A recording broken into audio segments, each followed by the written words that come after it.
আমাদের রোজা, আমাদের ইবাদত, এগুলোকে মিজানের পাল্লায় উঠালে কোনো ওজনই হবে না। তবে আমাদের একটা কৌশল জানা আছে, আমরা আল্লাহর রহমতের ভিখারি। আমরা সেদিন আগেই গুনার স্বীকৃতি দিয়ে দেব। আমরা বলবো, আল্লাহ তুমি প্রশ্ন করার আগে তোমার একটা কথা বলি, আমারে কিছু জিজ্ঞেস করো না, আমি সব করেছি। এমন কোন পাপ নাই যে পাপ আমারে দিয়ে হয় নাই।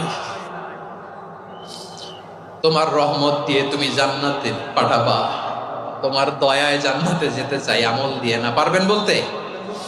কিয়ামতের দিন আমরা বলবো, আল্লাহ আমার আমল দিয়ে জান্নাত চাই না, আমি তোমার দয়া দিয়ে জান্নাত চাই। তোমার দয়া ছাড়া আমার কোনো উপায় নাই।